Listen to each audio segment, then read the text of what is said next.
میں کچھ سامان لے کر گاڑی میں بیٹھنے لگا تھا۔ ایک لڑکی دلہن کے لباس میں تیار تھی اور بھاگتی ہوئی میرے پاس آئی اور کہا کہ میری مدد کرو، کچھ لوگ میرے پیچھے پڑے ہیں۔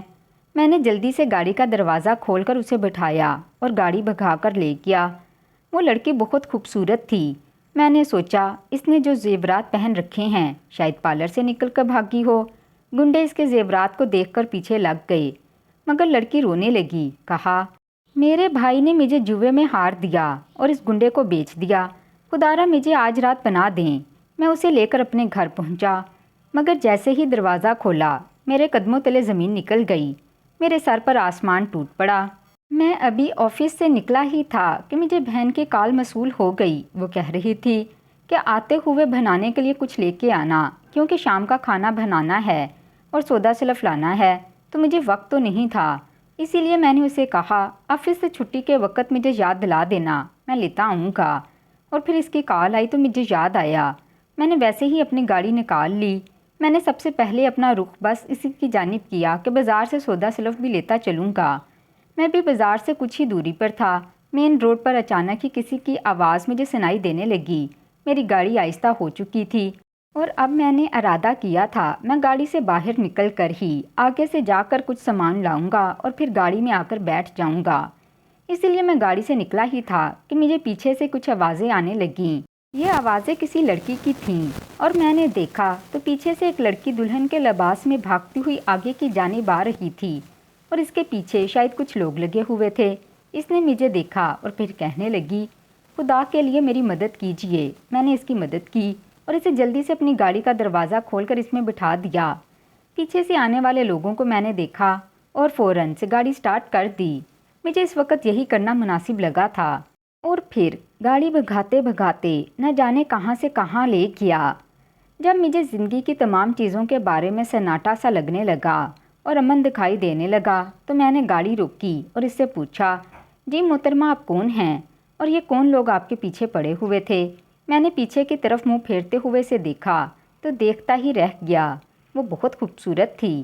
اس نے اپنے ایک ہاتھ سے اپنا دوپٹہ اپنے منہ پر ایسے لپیٹا ہوا تھا کہ اس کی صرف آنکھیں ہی باہر کو دکھائی دے رہی تھیں، لیکن آنکھوں سے وہ اتنی خوبصورت لگ رہی تھی، یوں لگتا تھا جیسے اللہ تعالیٰ نے پوری کائنات کا نور اس ایک انسان میں ڈال دیا ہو۔ میں نے اپنی نظریں جھکائیں، میں نے دیکھا وہ دلہن بنی ہوئی تھی۔ ہو سکتا ہے پارلر سے آتے ہوئے اس کے زیور اور اس کے مہنگے کپڑے دیکھ کر کچھ گنڈے اس کے پیچھے پڑ گئے ہوں۔ ویسے بھی شام کا وقت تھا تو آخرکار لوگ تو بس انہی مواقعوں میں ہوتے ہیں۔ میں نے اسے کہا مجھے لگتا ہے آپ کی شادی ہے اور آپ کو وہاں جانا چاہیے، مجھے آپ راستہ بتا دیں، میں آپ کو چھوڑ دیتا ہوں۔ تو وہ کہنے لگی نہیں خدا کے لیے مجھے آپ کہیں مت چھوڑیے گا، میرا کوئی گھر نہیں اور نہ ہی میری کوئی شادی ہو رہی ہے، خدا کے لیے آپ مجھے بچا لیں۔ اگر آپ نے مجھے یہاں راستے پر اتار دیا تو ایک بار پھر سے وہ لوگ مجھے پکڑنے آ جائیں گے اور میری زندگی برباد ہو جائے گی، خدا کے لیے مجھے بچا لیں۔ اب آپ مجھے اپنے ساتھ لے جائیں، میں آپ کے گھر کی نوکرانی بن کر رکوں گی، میں گھر کا سارا کام جانتی ہوں، میں گھر کا سارا کام کر لوں گی، ساری زندگی آپ کی نوکرانی بن کر رہوں گی، آپ کے گھر کے کام کروں گی، آپ کی خدمت کروں گی، بس مجھے سر چھپانے کے لیے چھت چاہیے، آپ کی بہت مہربانی ہوگی، خدا کے لیے مجھے ان کے حوالے مت کریں۔ اس کی خوبصورت موٹی موٹی آنکھوں میں موٹے موٹے آنسو ٹپک ٹپک کر گر رہے تھے۔ اسے یوں روتا دیکھ کر میرا دل گھٹنے لگا۔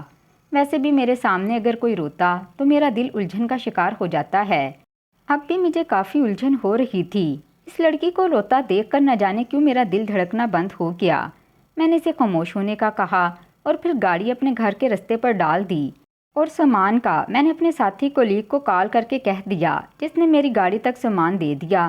میں نے گھر کے سامنے آ کر گاڑی روکی اور پھر پیچھے مڑ کر دیکھا، وہ روتی ہوئی ادھر ادھر دیکھ رہی تھی، شاید باہر میرے گھر کو ہی دیکھ رہی تھی۔ میں نیچے اترا، پھر اس کی سائڈ کا دروازہ کھول دیا۔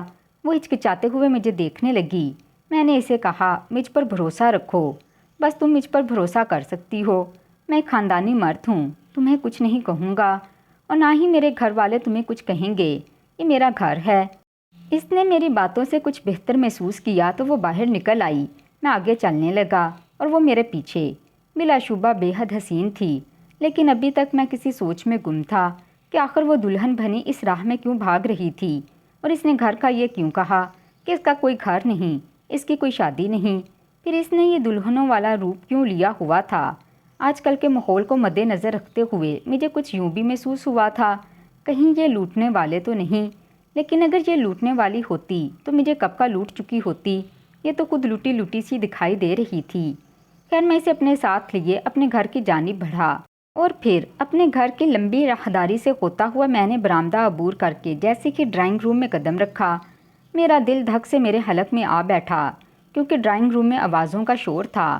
بہت ساری آوازیں تھیں، کبھی کہیں گونجنے لگتیں تو کبھی کوئی نہ کوئی بات ہونے لگتی، یوں لگتا تھا جیسے بہت سارے لوگ ایک ساتھ جمع ہوئے بیٹھے ہیں، اور ان آوازوں کو میں بخوبی جانتا تھا۔ میرے تایا تائی آئے ہوئے تھے، ان کے ساتھ ان کے بچے بھی تھے، انہی کی تو آوازیں تھیں، ساتھ ہی میری بہن، میرے ماں باپ کی آوازیں بھی تھیں۔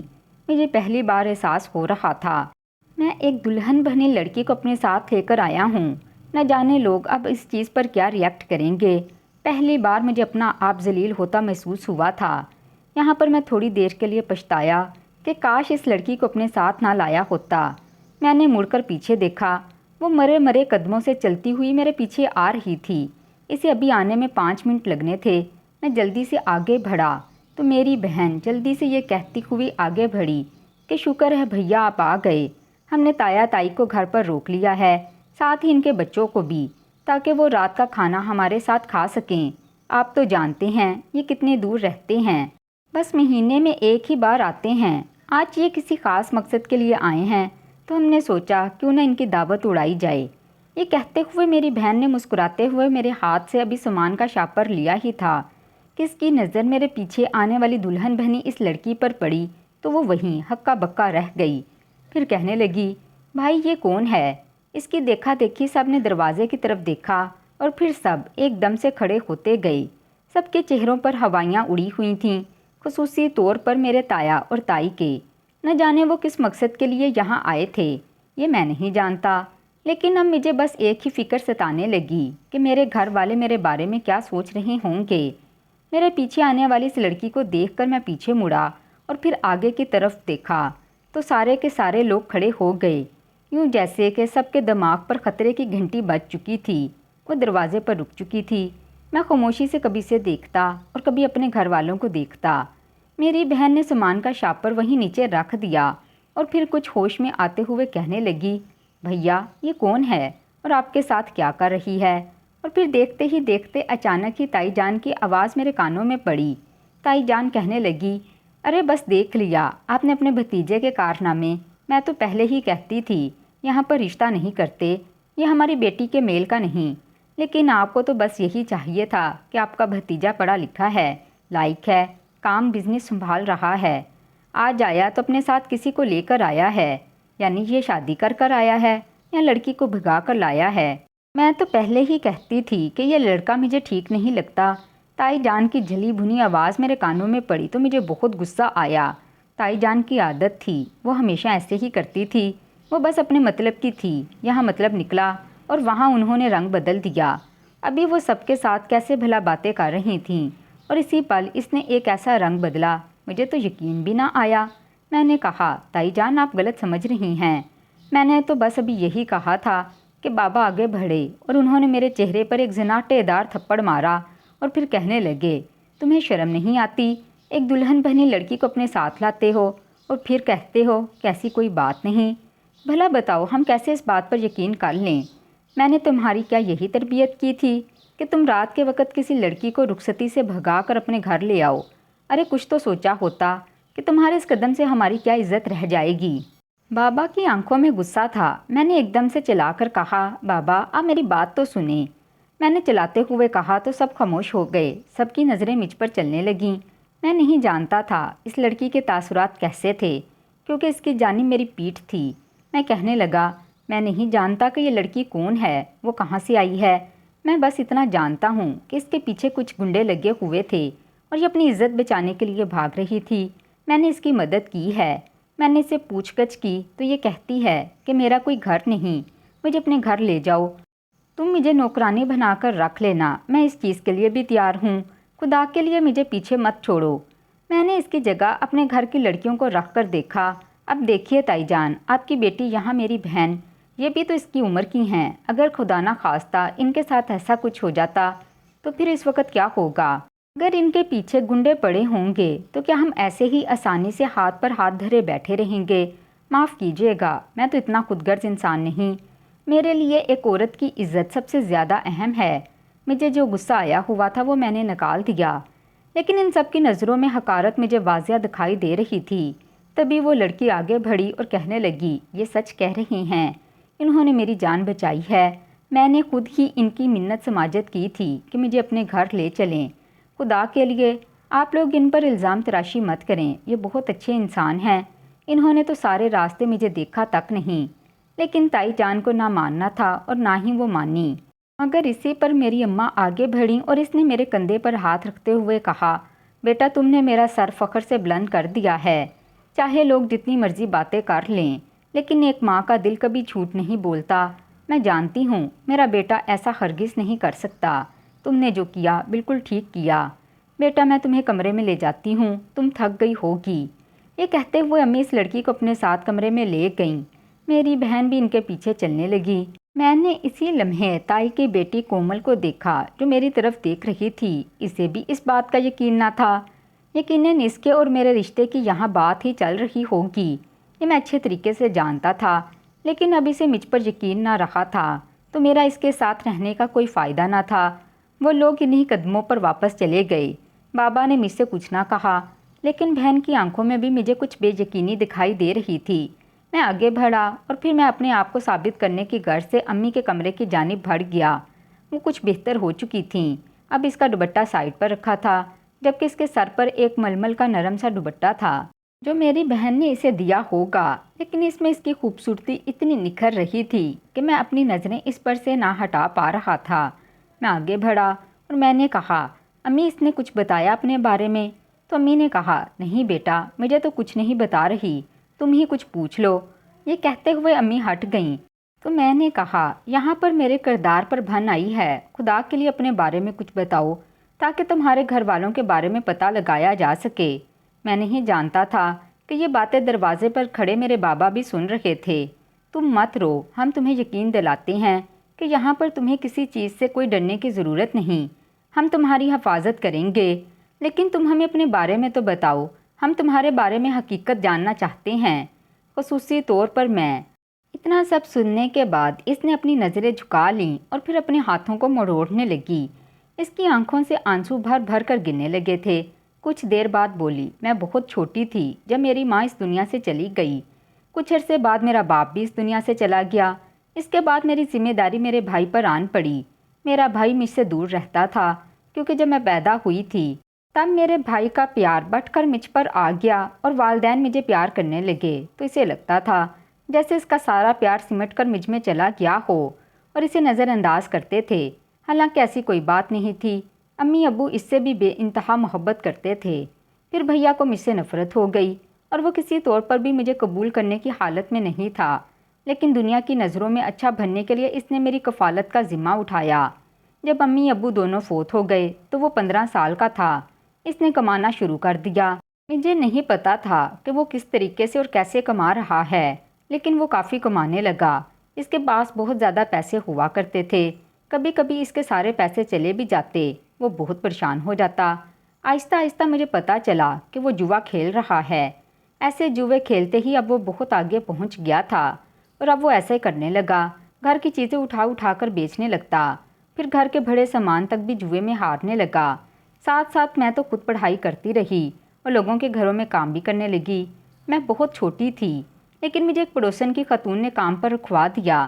کسی گھر میں ملازمہ کے طور پر چھوٹے موٹے کام کر دیا کرتی تھی تو وہ مہینے کا مجھے کچھ نہ کچھ دے دیا کرتی تھیں، جس سے میرا پیٹ بھی بھرا رہتا اور میرے اسکول کی فیس بھی ادا ہو جاتی۔ میری ٹیچروں کو اس بارے میں پتہ چلا تو انہوں نے میری فیس کم کروا دی اور اب یوں میری پڑھائی بھی چلنے لگی۔ ایسا چلتے چلتے ہم دونوں بڑے ہو گئے۔ میں نے ابھی FSC میں ایڈمیشن ہی لیا تھا کہ میرے بھائی کے تیور بگڑنے لگے۔ رات کو دیر سے گھر آتا اور یوں لگتا جیسے نشے میں دھت ہو اور پھر مجھے مارنے لگ جاتا۔ کبھی کبھی نہ بھی مارتا تو آ کر سو جاتا۔ صبح اٹھتا تو گھر کی کوئی نہ کوئی چیز غائب ہوتی۔ اس سے پوچھتی تو وہ کہتا کہ مجھے ضرورت تھی میں نے بیچ دی۔ گھر کا سامان آدھے سے کم رہ چکا تھا۔ میرے دل کو بہت تکلیف رہتی کہ امی ابو کے گھر کی یہ تمام نشانیاں وہ کیوں بیچتا چلا جا رہا ہے۔ اس روز بھی میں اس سے کافی لڑی، لیکن جب وہ واپس آیا تو میرے ساتھ بڑے پیار سے پیش آنے لگا۔ مجھے حیرت ہو رہی تھی، آج صبح تو میں اس سے لڑی تھی، پھر یہ کیسے میرے ساتھ اتنے پیار سے پیش آ رہا ہے۔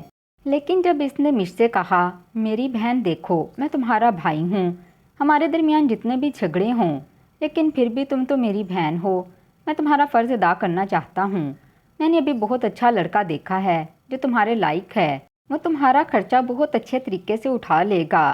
میں نے اسی لیے تمہارا رشتہ طے کر دیا ہے، بس تم تیار ہونا، میں کل تمہارا نکاح کر دوں گا۔ بھیا کس بات پر؟ میں حیرت سے ان کا منہ تکنے لگی۔ میرا تو جہیز بھی نہیں بنا تھا۔ بھائی کہنے لگا، ارے اس کو جہیز کی کوئی پرواہ نہیں، وہ بس چاہتا ہے کوئی اچھی لڑکی ہو جس کا گھر بھی سنبھالے اور ساتھ ساتھ اسے بھی سنبھالے۔ میں نے محلے کی آنٹی سے کہہ دیا ہے، وہ تمہیں ساتھ لے کر پارلر چلی جائیں گی اور واپسی پر تمہیں حال میں چھوڑ دیں گی۔ کل تمہاری شادی ہے۔ میں نے یہ بات سنی تو مجھے حیرت ہوئی، لیکن بھائی کی بات کا احترام کرنا میرے لیے واجب تھا۔ دوسرے روز ہمارے محلے کی ایک عورت مجھے لینے پہنچ گئی۔ بھائی نے مجھے اور اسے رکشے پر ہی پارلر میں اتارا اور پھر چلے گئے۔ پارلر والی نے مجھے بہت اچھے طریقے سے تیار کیا۔ بھائی نے زیور گہنے سب کچھ لا دیا۔ مجھے بالکل بھی یقین نہیں تھا کہ وہ میرے ساتھ کچھ غلط کرنے والا ہے یا پھر اس کے اگلے جوئے میں ہارنے والی چیز میری ذات ہے۔ میں تیار ہو کر جیسے ہی اس جگہ پہنچی جہاں کا انہوں نے ایڈریس بتایا تھا، وہاں پر کوئی ہال موجود نہیں تھا، وہاں بس ایک کوٹھی تھی جہاں سے مردوں کی آواز آ رہی تھی۔ میں آگے بڑھی تو میرے بھائی نے مجھے دیکھ لیا اور پھر کہنے لگا، دیکھو آ گئی، مجھے پتا تھا میری بہن ضرور آئے گی، یہ اب تمہاری، اب میرے پیسے مجھے دو اور اسے لے لو۔ یہ کہتے ہوئے اس نے پیسے اس کے ہاتھ سے لیے اور پھر میرا ہاتھ اس کے ہاتھ پر رکھنے ہی لگا تھا کہ میں نے فوراً سے اسے دھکا دیا اور کہا، تمہیں شرم نہیں آتی؟ تم نے اپنی بہن کا سودا کر دیا۔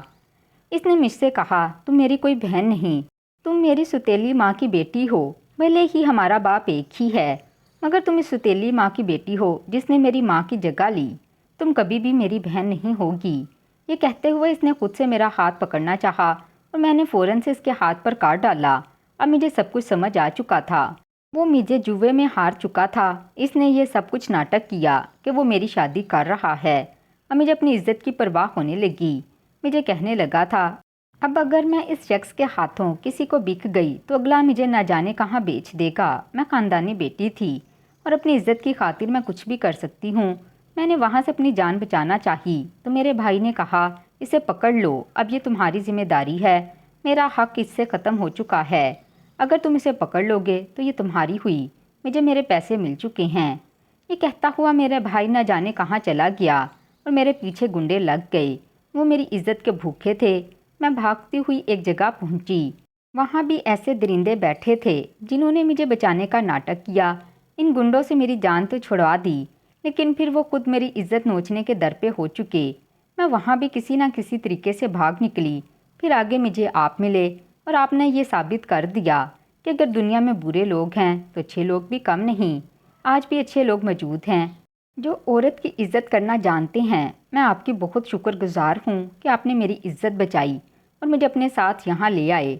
میں زندگی بھر آپ کی تابع دار رہوں گی، آپ کے سارے خاندان کی خدمت کروں گی، بس مجھے یہاں سے کہیں نہیں جانا، بس عزت کی روٹی اور عزت کی چھت چاہیے، بھلے ہی یہاں میں آپ کی نوکرانی کے طور پر کام کروں۔ یہ کام تو میں پہلے بھی کیا کرتی تھی، اب بھی کر لوں گی، مجھے اس میں کوئی آر نہیں، میں اپنی محنت کا کھاؤں گی، آپ لوگوں پر بوجھ بھی نہیں بننا چاہتی، اسی لیے آپ کے گھر میں ایک ملازمہ کے طور پر رہنا چاہتی ہوں۔ اس نے آنسو صاف کرتے ہوئے کہا۔ میری امی نے اس کے کندھے پر ہاتھ رکھا اور اسے سینے سے لگا لیا۔ امی کہنے لگیں، مجھے نہیں پتا تھا کہ تم اندر سے اتنی دکھی ہو، واقعی کم عمری میں اگر انسان کے سر سے ماں باپ کا سایہ اٹھ جائے تو وہ کہیں کا نہیں رہتا، ساری دنیا اس کی دشمن بن جاتی ہے۔ تم میرے سامنے مثال موجود ہو، بیٹا ہم تمہیں عزت کی زندگی دیں گے۔ ابھی امی یہ کہہ رہی تھیں کہ پیچھے سے بابا کی آواز سنائی دی، مجھے بہت فخر ہے اپنے بیٹے پر جس نے تمہاری عزت بچائی۔ بیٹا میں اسے خواہ برا سمجھ رہا تھا، لیکن اگر تمہیں عزت چاہیے، ہم نے تمہیں عزت تو ویسے ہی دے دی ہے، اب ہم تمہیں باقاعدہ طور پر اپنے گھر کی عزت بنانا چاہتے ہیں۔ میں ابھی مولوی کا انتظام کرتا ہوں، گواہان کا انتظام کرتا ہوں، تمہارا اور اپنے بیٹے کا نکاح پکا کر دیتا ہوں، تم اچھی لڑکی ہو۔